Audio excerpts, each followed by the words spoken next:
موجود ہے، اس کے بعد کی دوسری کتاب میرے پاس موجود ہے، الفتوی الہندیہ المعروف بے فتاوی عالمگیری۔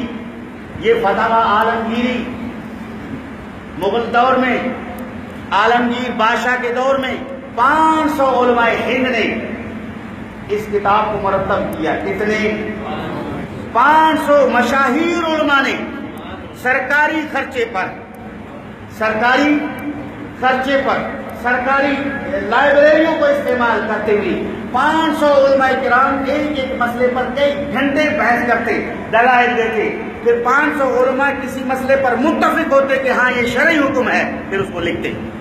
اسی طرح 500 علماء نے کئی مہینے بحث و مباحث کے بعد اتفاق جن مسائل پر ہوا، ان مسائل کو اس کتاب کے اوراق میں لکھ دیے ہیں، اور یہ فتاوی عالمگیریہ یہ ماخذ بھی ہے، مرجع ہے، مفتیان کرام اس پر فتویٰ دیتے ہیں۔ اب سنیے فتاوی عالمگیری کیا کہتا ہے۔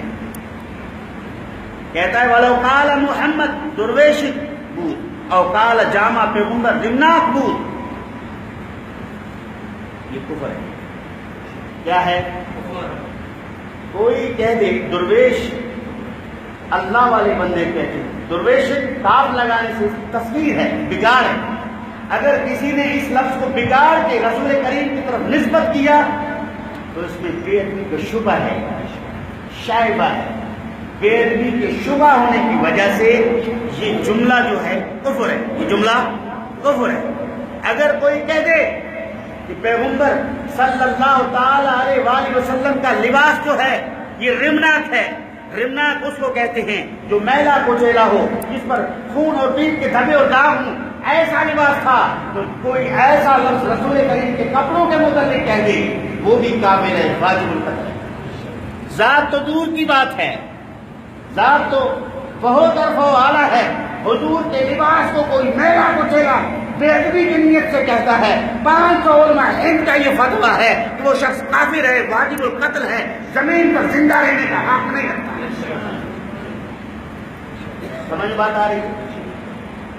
آج اسلامی جمہوریہ پاکستان میں اسلام کے ان قوانین کو مسخ کیا جا رہا ہے، ان کو بگاڑا جا رہا ہے۔ ذرا سنیے،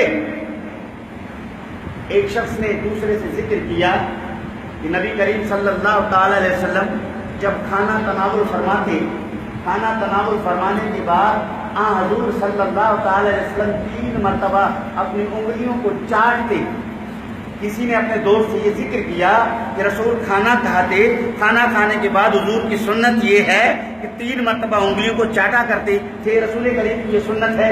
دوسرے شخص نے جواباً کہا بے ادبی، یہ تو ادب کے خلاف ہے، کھانا کھاتے ہاتھوں کو دھویا جائے نہ کہ چاٹا جائے۔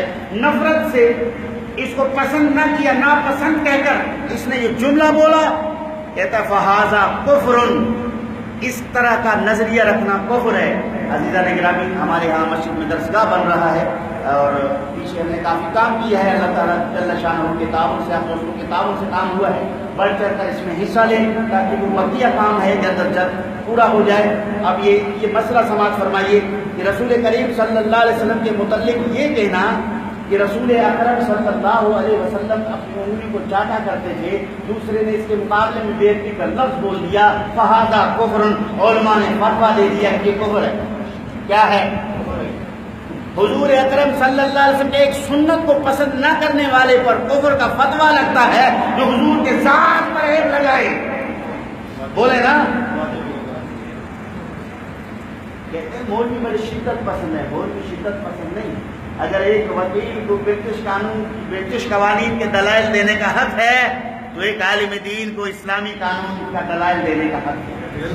اگر برٹش کا قانون کوئی وکیل پیش کر کے ایک ملونہ کو رہائی کے لیے اپنی پوری قوت استعمال کرتا ہے، پھر علماء پر بھی فرض ہے علمی دلائل دے کر اپنی پوری قوت استعمال کر کے اس گستاخ کو تحت داغ پر لٹکا کر رسول کریم کے ساتھ سچی اور پکی غلامی کا ثبوت دیں۔ ایک بات۔ دوسری بات اسی کتاب کے اندر موجود ہے، چھوٹی چھوٹی باتیں نکال رہا ہوں تاکہ آپ اس سے اندازہ کرو کہ اتنی چھوٹی باتیں جب کو ہو رہے ہیں، اس سے سخت جملے استعمال کرنے والے کو کیسے آپ ہو رہے ہیں۔ جن کو عام طور پر عوام میں چھوٹی باتیں تصور کیا جاتا ہے، کیونکہ اب چھوٹی باتیں رسول کی نسبت سے بڑی ہے. حضور کی ذات بڑا اور بڑا ہے، حضور کی نسبت ایسے جملے کہنے کا کسی کو حق نہیں ہے. ذرا سنیے دوسرا جملہ سنیے. ایک شخص کہتا ہے کہ اگر در روز عاشورہ یتیرا گویت، اگر کسی نے عاشورہ کے دن اپنے کسی ساتھی سے کہا کیا کہ سرما کن کہ سرما کردن دری رو سنت، سرما کر لو، آنکھوں میں سرما ڈال دو. عاشورہ کے دن سرما لگانا سنت ہے، عاشورہ کے دن سرما لگانا سنت ہے. ایک شخص نے مثال دے رہا ہے، یہ مصنفین مثال دے رہے ہیں، ایک شخص اپنے دوست کو تبلیغ کرتے ہوئے کہہ رہا ہے عاشورہ والے دن کہ آنکھوں میں سرما لگا لو کیونکہ اس دن سرما لگانا سنت. اب اگلے آدمی کو چاہیے کہ سرما لگا دیتے یا چپ رہتے، لیکن اس نے سرما بھی نہیں لگایا، چپ بھی نہ رہا، کچھ بولا. اب اس بولنے کی وجہ سے کیا بولا اس نے، ذرا سنیے. فرماتے ہیں کہ وہ کہتا ہے وہ گوید کار زنان و مخنثان کو کافر کر دے.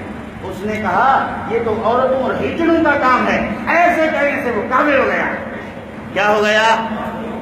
صرف اپنے دوست کو کہہ دیا کہ سرما لگانا یہ عورتوں کا کام ہے، ہجڑوں کا کام ہے، تو یہ کیا ہو گیا؟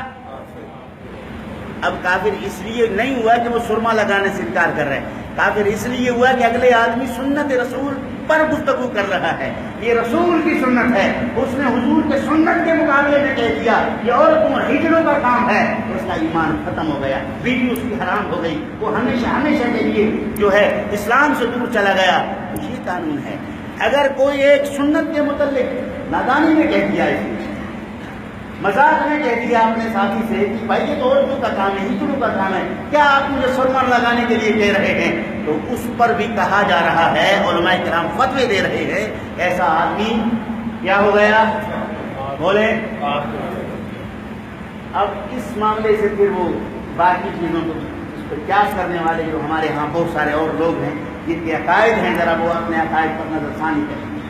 حضور کے ہمسری کی بات کرتے ہیں، حضور کے سنتوں پر بات کرتے ہیں، یا داڑھی مبارک کی توہین کرتے ہیں، یا امامہ شریف کی توہین کرتے ہیں، یا مساجد کی توہین کرتے ہیں، یا ممبروں کی توہین کرتے ہیں، یا حضور کے نظام اور دین کی توہین کرتے ہیں، یا نکاح کی توہین کرتے ہیں، یا نکاح کی توہین کرتے ہیں، یہ سب کے سب کیا ہوں گے؟ اسلام سے خارج ہو جائیں گے. لہذا دین بڑا نازک ہے، بڑا محتاط رہنا چاہیے. اس لیے ہم علماء اہل سنت عوام الناس سے یہ کہتے ہیں، علماء اہل سنت عوام الناس سے یہ کہتے ہیں کہ دین کا علم اگر نہیں ہے تو اس پر اپنی زبان کو کنٹرول میں رکھو، قابو میں رکھو، استعمال نہ کرو.